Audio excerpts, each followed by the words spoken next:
everyone, and welcome. Thank you very much for joining us for the annual Workplace Wellbeing Global Online Summit. My name is Melinda Yon, and I'll be your host for this session. This is actually the second year where throughout the month of June, the Global Wellness Institute's Workplace Wellbeing Initiative has conducted an online summit to discuss workplace-related wellness topics with the intention to provide a new vision of impactful wellness at work. For this session, which is very topical, where does AI fit into the workplace? We'll be focusing on what is AI and how can it help HR and the workplace. So this will be conducted by Grant Gamble and Andrew Nelson. In fact, this was originally scheduled for a live session. However, due to the speaker's schedule, this has turned into a pre-recorded session. However, there are also some questions that have been asked regarding general workplace AI questions. We can add those at the end of the session and discuss those further. And in the meantime, let's start with the video. Okay, so hi, this is the Global Wellness Institute's Workplace Wellbeing Initiative Online Summit, and I'm Grant Gamble, an initiative member, and today's topic is where does AI fit into the workplace wellness? So AI is a relatively new thing for most of us, and I'm sure a lot of people are wondering how does it relate to workplace wellbeing? And I've invited a really good friend of mine who's worked in, well, the workplace wellbeing space for quite some time, actually with me. We met back in the late 90s. Andrew Nelson's online. Good morning, Andrew. Good morning, Grant. Actually, it's afternoon your time, and goodness knows across the globe what time it is for people that are watching. But Andrew and I met back in the late 90s, and he came to work with me in two companies that I was running over the course of my history in the US. And a big focus of our energy and time was around workplace wellbeing for not just our team members, but we were in the fitness and wellness space, and we were really focused on workplace wellbeing for our corporate members. And so we had a lot of different initiatives that we employed, but we never had the advantage of using AI. Back in those days, we were doing a lot of things manually and learning and making mistakes, as we all do. Anyway, fast forward back into the COVID period, I had the opportunity to write a book finally, given the lockdown, and the book was called The Affinity Principle. And the Affinity Principle posits that mindful leadership leads to a great team experience and subsequent workplace wellbeing and engagement of team. And that leads to a great customer experience, which equals financial results. So that's sort of the Affinity Principle. But Andrew reached out to me and he said, look, we can leverage AI to scale this, because the premise is really the service profit chain. And that is that if team members are doing well, employees are doing well, then customers are going to do well and the company will do well. And so it wasn't a new concept, but we'd extended it, or I'd extended it to encompass the role of leadership in that. And Andrew came back to me with a platform, a SaaS platform, that would give us the ability to look at how engaged team members were, but not just how engaged they were, but the sentiment sitting behind that engagement level. Because a lot of times we've got KPIs that tell us that things are headed in the right direction or the wrong direction, but rarely are we able to look behind the scenes or at the sentiment or texture behind those scores. So Andrew and I, over ensuing years, developed a system that was called Affinity OS, and the rest is history. Andrew and I are working together today on that platform. But the reason I've asked Andrew to join me is he's probably the most tech-savvy person I know. And one thing that Andrew's done over many, many years is stayed abreast of technology. And I guess that's sort of necessary if you're in the tech game. But a lot of people stick to what they know. And Andrew is he's constantly curious and a constant explorer. And that's why this AI opportunity came up for us, in that he felt, even though it was early days of AI, that we could leverage the power of artificial intelligence. So enough about that. Andrew, thanks again for joining us today. Well, thank you for that great introduction, Grant. Appreciate it. Well, it lets people know sort of context and the fact that we've been at this for several decades now, and not the AI piece, but the workplace wellbeing piece. And I'll probably open with the basic question: what is AI, and particularly in the context of workplace wellbeing? What's your definition, mate? Sure. Well, I mean, AI is generally defined, not my definition, but by definition, is a simulation of human intelligence. And it's sort of attempting to solve problems, using data provided, but emulating the way we think about solving a problem. So this has been something humans have been working on for a long time because, if we can take our brains out of the equation, then let the computers do what they do well, which is these repetitive tasks. And obviously, we've made a ton of progress in the last few years in that regard. Particularly more recently, people have felt it in things like the generative AI, where computers really are starting to pass the Turing test and talk to us, and we can't identify whether what's on the other side is a computer or a human. But even before that, we were using AI to solve other problems, such as calculating the best way to build a bridge or a Formula One car's aerodynamics. Right? We were able to throw vast amounts of data at a problem and let the computer solve that using the same learning methods that we do. So AI covers a vast field, but particularly as it applies to workplace wellness, I think both of those pieces are going to come into play as we talk, and we're going to learn a little bit about, or talk a little bit about using vast amounts of data, whether it's in your own organization or working with an organization that has access to vast amounts of data, to use machine learning to look at what your team is doing and how you might be able to find truth in that data, or at least get recommendations for that data on what to do with your team or specific team members. And then secondarily is using this more recent generative AI to enable your team to have conversations in a much more anonymous and non-confrontational way, knowing that they're not chatting with necessarily a human that they could offend, but a chatbot that they can get unbiased feedback from, in a way, right? At least they perceive that. So just some interesting things that we're going to do there, and that's how you can utilize that, I think. Yeah, I think one of the things too you show me is the ability for AI to work in real time, because a lot of the surveys we used to do were done like quarterly, annually, and they have such little relevance, and particularly the speed of business today. And that's definitely one of the things that has enlightened me in the value of AI. So workplace wellness, Andrew, look, we all have our definitions. What's your definition? Workplace wellbeing, workplace wellness, how do you define that?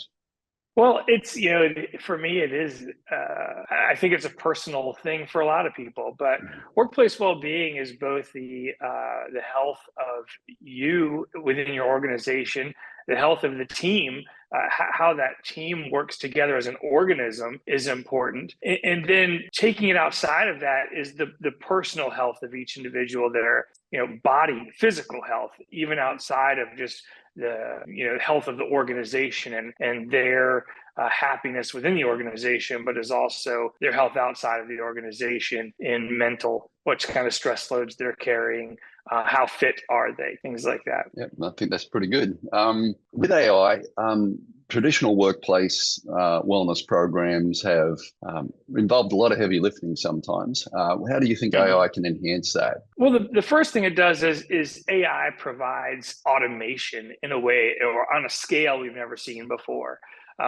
Like you talked about, if a person's going to be sending out surveys, they're going to try to do it on a cadence that's reasonable, and particularly depending on the size of the organization, it might be quarterly, it might be semi-annual, it might even only be once a year, right?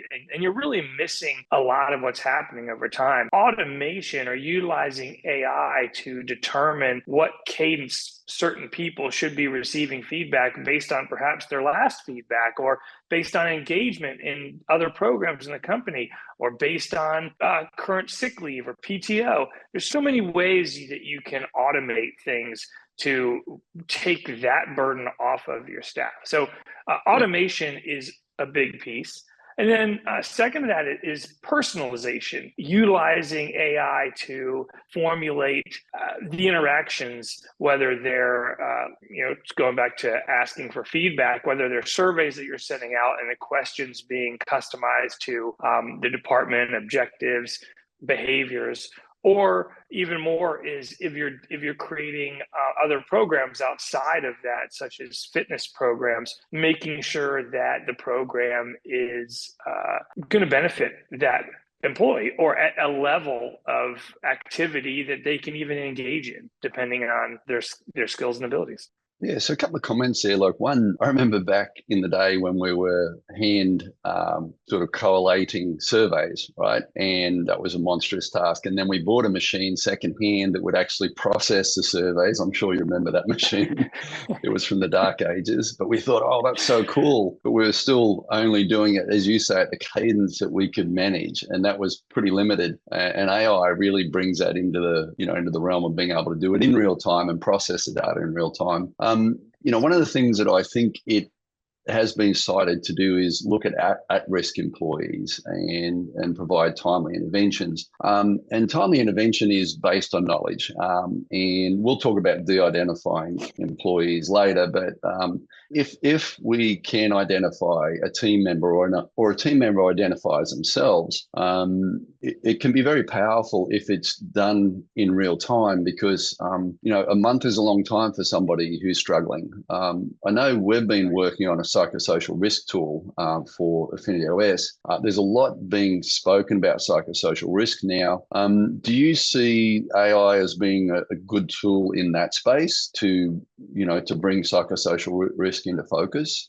Absolutely. And again, I think it really applies to that personalization piece, Grant. I think that what you're going to find is psychosocial risks are associated with other behaviors. I think there's going to be so many ways. I think we're going to talk about some of them as we go further into where this tech is going, that things can be determined by looking at that data coming from that member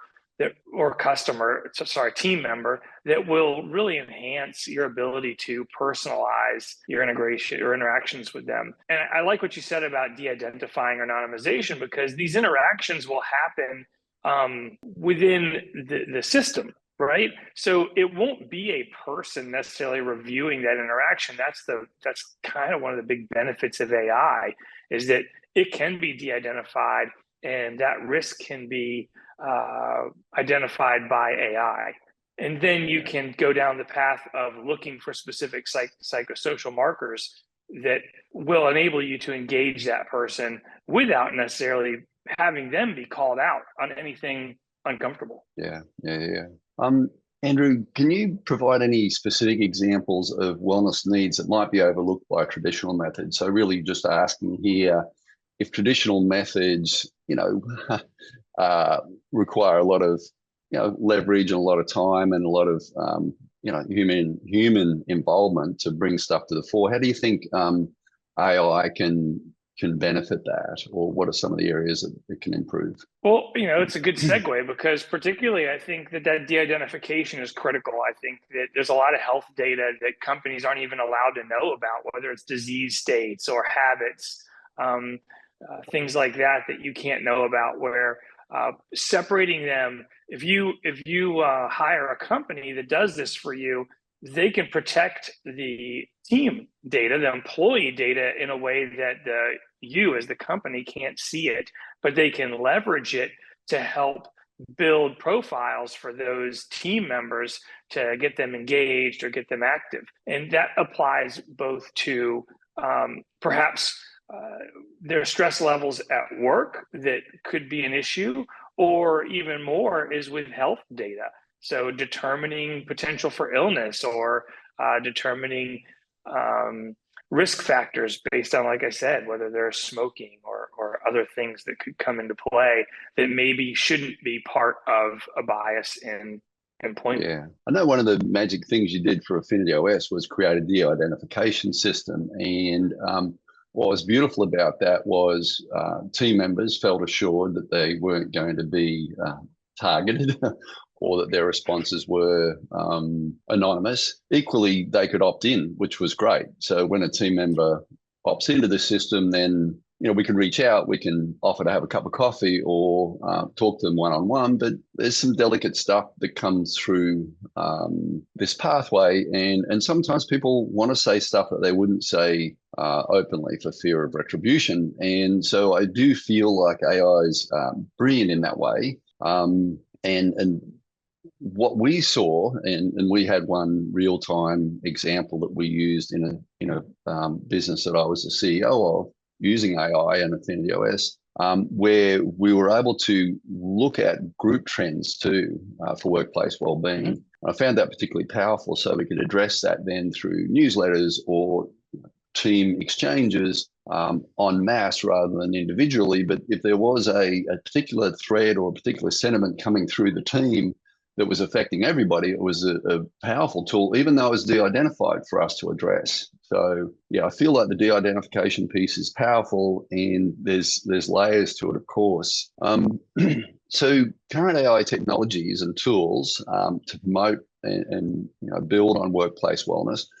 What are some of the technologies out there now? Do you have any? Gosh, yeah, without naming any specific ones or particular ones we've developed, I think that there's so much around health that's available for very low cost, and most companies you'll speak to about putting a good wellness program in place will have access to these, but they're good for a simple chat bot that can query for food likes and dislikes and then help you build nutrition plans. A chat bot that can help you look into what your fitness levels are and activities you can do, and other things that should be taken into consideration, that where you live, disabilities, that can then build a workout for you that can help with that. There's so much there, and even now, again, the generative AI, the conversational AI is going so far into enabling people to comfortably ask questions. You're seeing it in the medical space. You're seeing it in workplace wellness. Yeah. And I know you mentioned gamification, diet logging, challenges, all those sorts of things. AI can help with that. And obviously biometric tools like Apple Watch, for example, or the Oura and all those other tools that can interface. If it's a bulk upload to the system, you can look at the health of your whole workplace. But also there can be that direct interaction. And this is what you're pointing out. I think it's really important. A really important point is that the AI and the person can interface without the company necessarily knowing that individual, is struggling to get their cardiovascular fitness up or something. Yeah, that's right. So how do these technologies gather and analyze data to produce actionable insights? How does that work?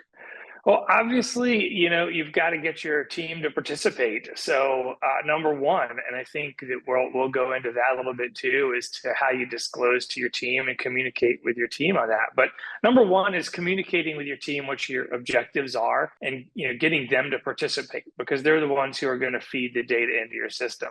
And then you said the word gamification, which I think is a great way to provide motivation to your employees or team members to begin, right? Whether it's through earning PTO, earning money, earning parties, whatever everyone has different motivations. And in fact, you can use AI to learn which are the best motivations. But those are all great. And then beginning to distribute ways for your team to contribute. So partner with a device company that can measure heart rate, or partner with a software company that integrates with multiple devices such as Garmin and Apple Watch and Samsung. Those are ways to get started. And then secondarily is obviously opening the communication loop. And that's where we've done with Affinity OS, is creating a way for your team members to talk to you, whether it's anonymous, whether it's de-identified, or whether they talk to you and identify themselves. Those are really important channels to open up, because you used the term themes earlier, and yes, AI is great at looking at text and determining the sentiment of the text, whether there's a common thread, and looking across all your employees to see if you have seasonality or workload issues that you can then begin to address through extracurricular programs or things that you're doing at the office place. All are going to benefit from, getting started with gathering the data. Yeah. So I might be sort of repeating myself a little bit here, but there's some innovative applications of AI in workplace wellness. Is there anything out there that you see that's particularly exciting or effective? Particularly exciting or effective? I think probably it's really the generative AI, the chat bots are really where first I'll caveat that by saying I do have some concern over people building relationships with chat bots and not their team members. And I don't want people to think that this is the end all be all, is that suddenly you don't even need counselors, you don't need HR because this chat bot's going to resolve it for you. It's not the case. But talking to your boss or talking to a coworker oftentimes creates tension or leads to gossip or things that you just don't want in your workplace. And a chat bot can create a channel you can go to that in most cases is going to give a pretty objective answer, an answer that's built off of data, not emotion. And I think that's really useful to people. So I think probably that's going to be a big area of, a scenario I can think of is that you're about to respond to someone with an email and maybe you're not in the best place in that relationship right now. And if you have access to go to a chatbot and say, help me respond or help me word this in a way that's not going to be offensive or come across as an attack, I think you'll find that will alleviate some tension in the workplace over time. Yeah. One thing I want to go back to that you talked about before, and I'm sort of going back a couple of steps, but I've just been thinking on it, is the communication piece. And you're right. I think it's really, chatbots can be a powerful tool. The AI system can be a powerful tool. But one of the things that you've championed, and I love it, is the need for that direct communication between team and let's say the employer, leader, manager, or each other. And I know with Affinity OS, one of the things we were really shooting for there was not to automate everything, because we've got this powerful tool, not to automate everything and keep a personal touch in there. And it's really hard for AI to acknowledge stuff in that person's life or interactions that they've had or things that are happening. Well, it can't take you out for a beer afterward, Grant. That's true. Or a coffee or whatever. Yes. Right. Yeah, exactly. That's absolutely true. But I do think that comms piece is really important. And I think one of the things that has been critical to us, certainly in developing our platform, but just critical to me and you, because I know this is close to your heart, is to keep humanity, in the system. And you can have a system and it can be a tool and a bunch of levers, and that's great, but you really do need the human touch. I'm just going to jump to privacy and ethical considerations, because I'm sure there's people in the audience that have those concerns. There's a significant amount of employee data, that AI can and does collect. And how do companies go about ensuring data security and privacy? Like, what's your experience with that? Yeah, my experience with that is honestly to find a really good third party. Don't try to do it in-house. It's very difficult when it's in-house for HR to keep something from the CEO, right? There's a pressure there that's hard to get past. And similarly, there's just that knowledge. When you know something, it's hard not to share it or use it as a bias. When you find a good trusted third party and you let them manage the data and you let them hold on to that, I don't know, the what could be trouble, right? The problems, if you will. Yeah. I think that alleviates a lot of the stress, right? So you and I both talked about that ability for a team member to identify themselves. And I think that is really important, because there are times that someone wants to be known and have that conversation. And at that point, that company should pass it on to you. But using a third party and letting your team know that it's a third party and that you don't have insight, I think goes a long way for the team to go, great, I'm actually talking to XYZ company when I'm doing this. So I know that's added cost, but it also makes your life easier and it makes your employees more comfortable. Yeah, and we've seen certainly as in our systems case gets traction and team members or employees get to know that, okay, this is not getting fed back to the management team, that they can speak with honesty. The response rates have increased, but the level of honesty's improved. And that transparency is pretty powerful. I think it's incredibly powerful.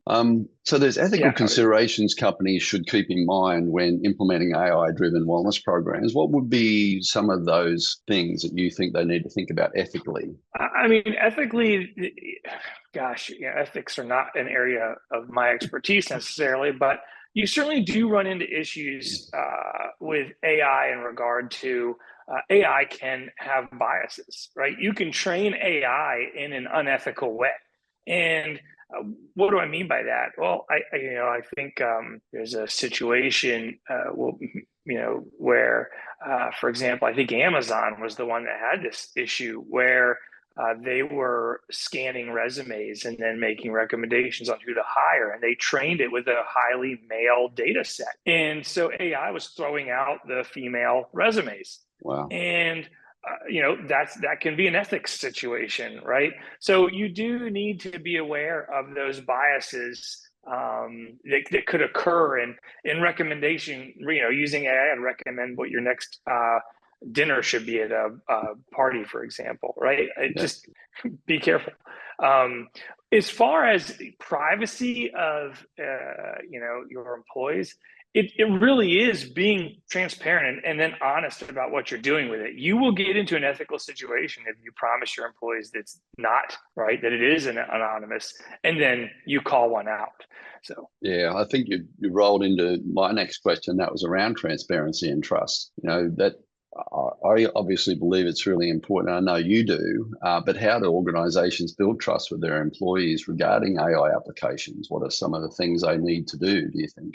I think being very clear about what you're going to use it for is really important. I also think demonstrating that you're using it is important, and obviously using it the right way. You made a really good point of response rates at Affinity OS were increasing as both it was demonstrated that the feedback was being utilized, and what it meant was that employees were going, wait a minute, I'm giving feedback, I'm not getting my hand slapped for it, and I'm also seeing that policies or behavior in the company are changing as a part of that. So I think that's doing what you're going to say is really important.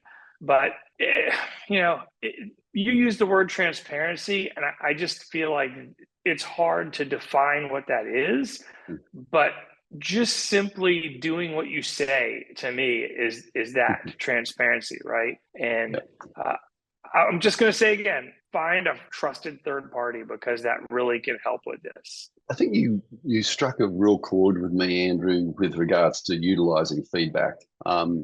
You see this often. People survey you, whether that's in the workplace or it's about a shopping transaction, and you never hear another thing from them. And sometimes people go to great lengths to give feedback, and maybe it's negative feedback. Again, what we're seeing with Affinity is that when you respond to people, the level of trust increases because you actually have communicated with that person. But importantly, when people see change coming as a function of the feedback, and I see this in a lot of companies where they gather feedback and they have their KPIs and so on, but it doesn't seem to change anything. And certainly we've had that instance where, a company is very clearly seeing that there's, issues in workplace well-being, but not willing or able to, not willing to address it. And I think trust builds over time when they see that you will confront the tough issues, that you will, sort of stare things in the face and not bury your head in the sand. So I think that your point back about utilizing feedback is incredibly important. It's one thing to gather the feedback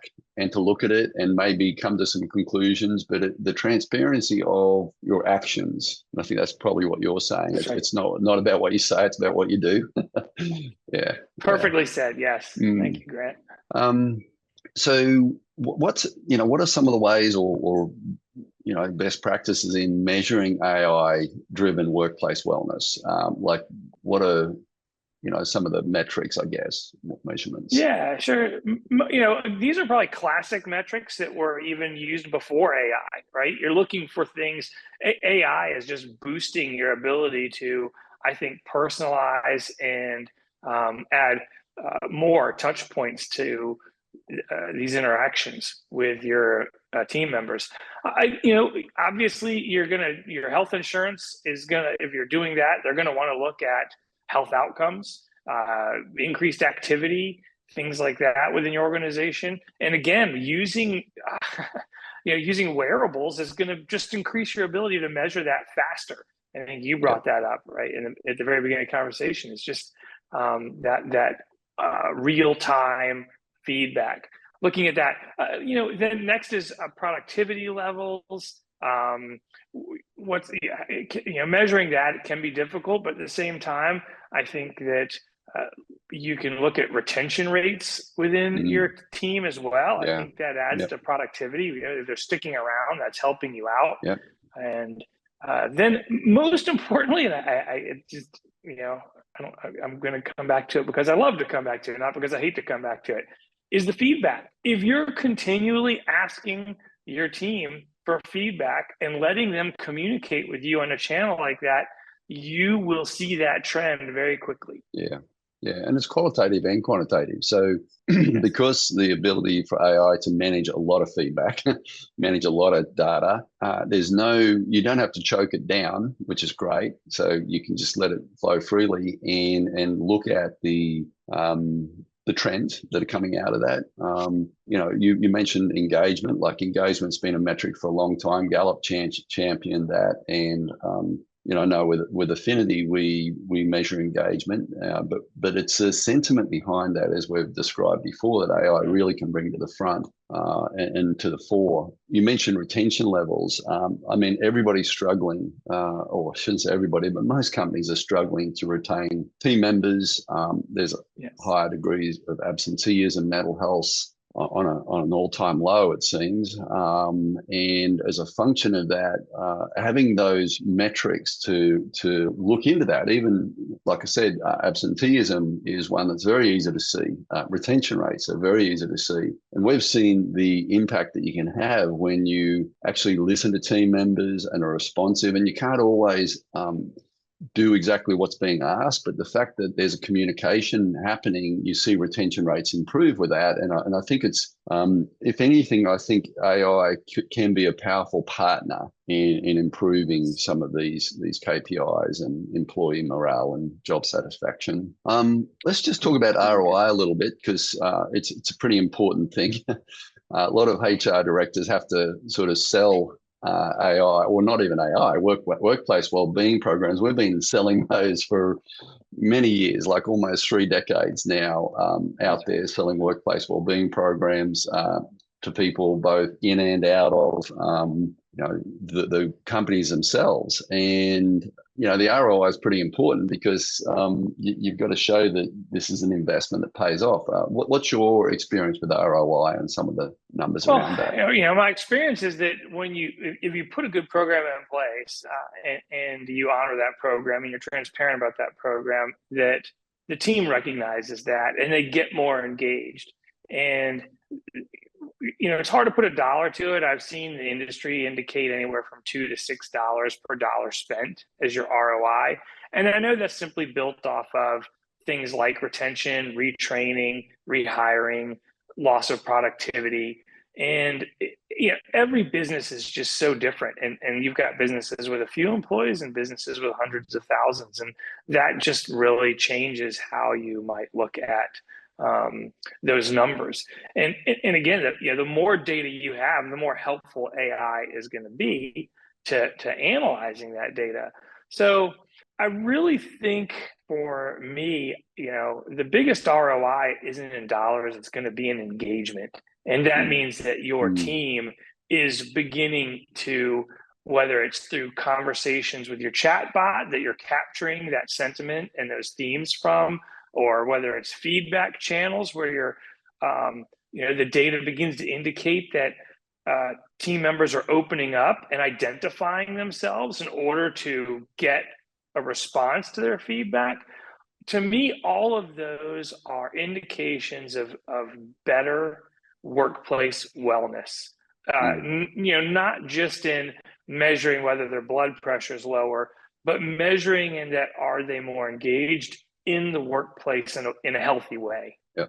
A couple of things I want to pull out of that.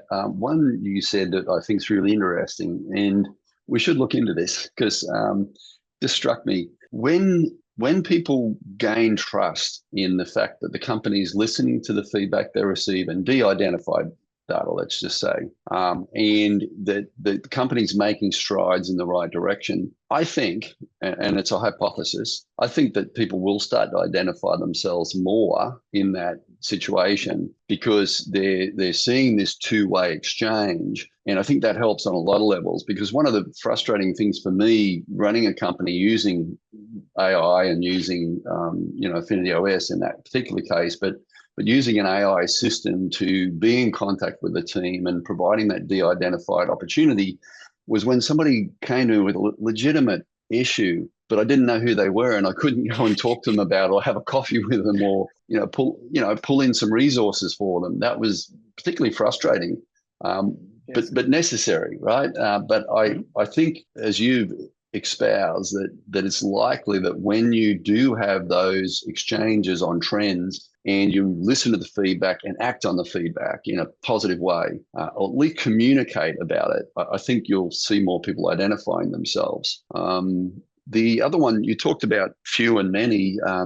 When you introduce the idea of AI to help measure workplace well-being and customer sentiment, what I loved about that was I've always struggled to scale a lot of what you can do when you're in a mum and pop operation or you're in a single site, right? Where I would get out on the floor and talk to team members and spend time with team. And I didn't really need an AI system to manage that. But when you've got 12 campuses up and down the Atlantic coast and, you've got global iterations. So you've got companies that are on different time zones and so on. It's so hard to maintain workplace well-being and engagement in that context. So I think one of the things that you brought to the fore there is that AI is very powerful for scaling when you've got large companies that really need to engage with team and create positive change. So there's some emerging trends in technology right now. What should we be aware of, or what could you point to that you think's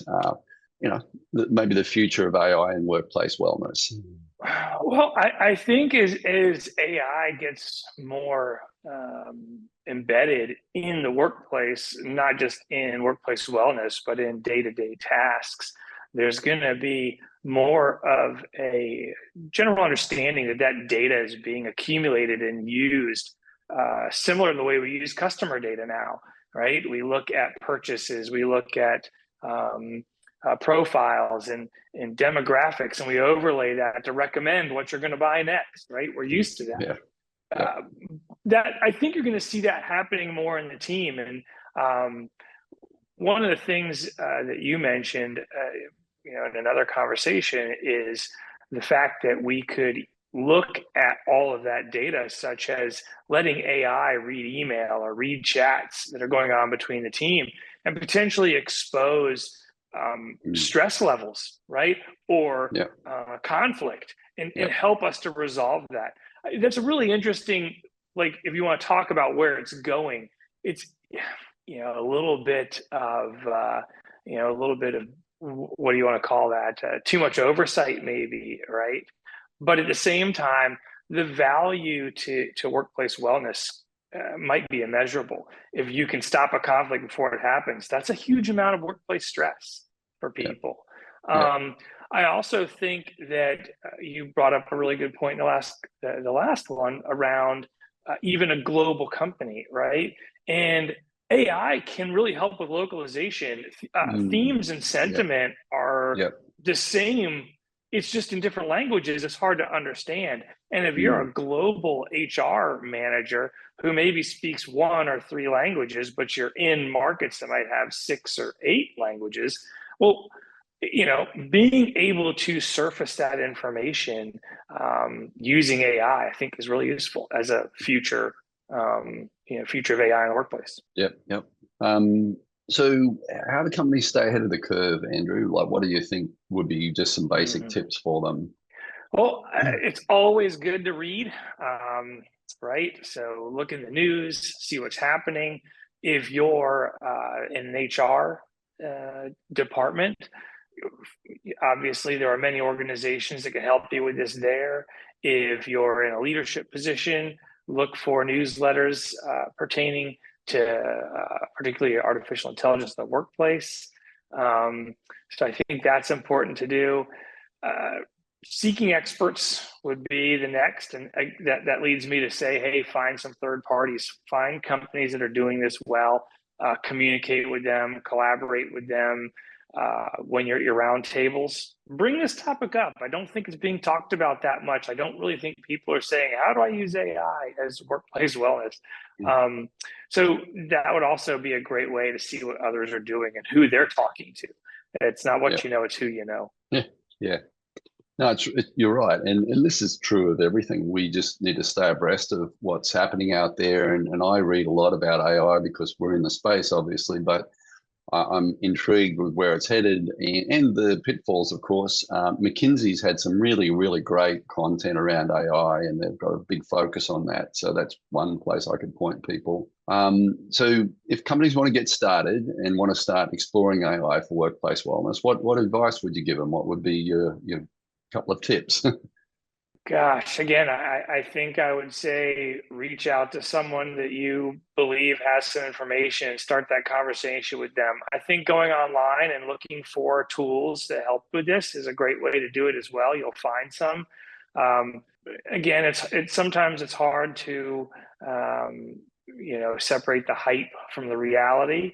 So that's important to again reach out to people you might know, and I'm sure, Grant, that you would open yourself up to anybody that was looking for more information as well. So sure, yeah, of course. I agree, and I think because it is a fairly new field and it's accelerating at a high rate. I think it's important to get with people that have been in this space for a period of time. A lot of people are jumping on the bandwagon, and that's legitimate. You've got to start somewhere. But I think finding companies that have, that they're serious in this space and they've been in this space for a long time, or as long as it's been around, or they put a lot of resources into it. So any pitfalls, Andrew, that you can point out that people should avoid or be careful of? You mentioned the Amazon one. That is a big one. I mean, obviously the fact that AI is not infallible and it's not always right. Don't put all your eggs in the basket of AI solving your problem. I think your bigger pitfalls are really going to be building trust with your team, that you're using it the right way, that you're using the data the right way, making sure the transparency is there on what you're doing, and then being honest about why you're collecting the data, where you're putting it, and what you're using it for. Those are the things that will break your program, right? The best data used for the wrong purpose isn't going to help anybody. Yeah, that's great advice. So if companies are going to begin an AI initiative, how do they keep it aligned with their overall wellness and business goals? So what I mean here is, if you're building a house, you use a hammer for certain things, use a screwdriver for others. What are obviously, and I know this resonates with you, companies' wellness and business goals, their core values and so on, alignment there is really important. What are some of the ways, or what's the best way for them to keep AI initiatives aligned with that? Having a key stakeholder is going to be important. Someone in your organization that's passionate about it, passionate about the people, passionate about the well-being of the people, the team. It is going to be important. And I think that's your number one. They're the person that's going to push the programs forward. then I think it's really important once you've done that to have a review cycle, go back and make sure it's working. And again, the people you want to hear from there, it's feedback from your team, right? Asking them how it's doing. I think that we can often look at the data more than listen to our team, which can be a problem. Your team might tell you they really enjoy what you're doing, yet you might look at the data and say, well, they're scoring us lower, right? Well, that, if they're providing more data and scoring you lower, don't be afraid of the data. It means that you're obviously doing something that's motivating them to respond to you. So figure out how to figure out how to have those conversations, figure out how to make those changes that move things in the right direction. And similarly, if you're measuring outcomes, be them health outcomes or mental wellness outcomes that you're not really able to see due to the constraints of privacy, but the team is, that data does come in usually sort of wholesale. You can see it on a de-identified level. Certainly don't ever crack the whip, right? I think it's always, what do they say? Honey draws more flies or something to that effect. I think you're better off by always focusing on the good progress and motivating off of that. Andrew, I think you've made a brilliant point, and we're sort of coming to the end of the session now. I think it's absolutely critical for companies to accept negative feedback, right? And I don't think there's going to be probably anybody in the audience that disagrees with that. It's just hard to take sometimes, and it's hard to be responsive to, and particularly when it feels unfair or maybe unjustified. but equally, that's one of the things we've seen with Affinity OS is that it does cut through the chaff. Like, so if you've got a little anecdotal, person that's got a bee in their bonnet that isn't really the consensus or isn't even maybe accurate, right? The AI does do a good job of pulling that out and teasing out what are the real trends and what are the things we should really be thinking about. And I use examples of this even in time of day when, for example, in the fitness and wellness industry, opens early, closes late, managers typically there 9 to 5. What is happening in those shoulder periods? And AI can bring that into focus, but in a way that is, you can see if it's a wholesale issue or a wholesale trend, positive or negative. It's a powerful tool in that regard. So, mate, thank you. I can't thank you enough. I know I roped you into this, and the reason I wanted to do this with you is I know how passionate you are about workplace wellbeing and team engagement. And, I'm not sure who influenced who, but we've been working on this for a long time. And I think there's times when you pull me up and I'm like, oh my goodness, just got to keep pointing in the right direction here. Sometimes we all get overwhelmed by all the stuff that's coming at us, but really appreciate that. And I appreciate your knowledge. Again, AI is relatively new for most people. We maybe know how to use chat, but how else we leverage it is a really good question. I think we've put some context to that today. I think it's important to do your research and look at who's out there and what they're doing and whether that fits and aligns with your company's goals and so forth. Any closing comments from you, mate? No, the same, Grant. Thank you so much for bringing me along as well. I just, again, my passion is really on the engagement side. It's seeing companies that are willing to open their ears and hearts and listen to their team and their customers. And you made a really good point about taking the bad news as well, right? It's tough, it's painful, but oftentimes if you just commit to it, that's when the turnaround happens. And just really to bring this full circle is that AI can help take a little of that bias out, right? It can look at that large volume of data and not make it so personal. That's the hope. And see where it goes. Yeah, awesome. Well, thank you again. I know that there'll be probably quite a few people watching this. I hope it stimulates some curiosity and helps people sort of move into this space or choose not to even. And that may be a decision that people make. And again, I think it does depend on scale. I think if you're a small operation and you've got a great finger on the pulse, maybe you don't need the heavy lift that AI brings. But if you're a large organization, it's probably inevitable to use this tool in some way, shape, or form. So thanks for joining us. Thanks for being a part of the Global Wellness Institute's initiatives. The Workplace Wellbeing Initiative does a fantastic job. It's got great leadership. It's got just a terrific team. I'm relatively new on the initiative, and I'm really enjoying the opportunity to interface with people that really care about workplace wellbeing. And obviously you do too, because you watched this. So thanks for joining us. Wonderful. Thank you very much. A big thank you to both Grant Gamble and Andrew Nelson. Wonderful and informative session there with some excellent and relevant questions, as well as some insightful answers. So as I was listening to the session, perhaps some key things for me, my takeaways were about AI in real time, AI and personalization, AI and automation, AI and data analysis, AI and privacy and ethics and metrics, trust and transparency, and scaling. So whilst we can see that there are lots of opportunities for workplace wellbeing and AI. So on that note, I would like to thank you for joining us today.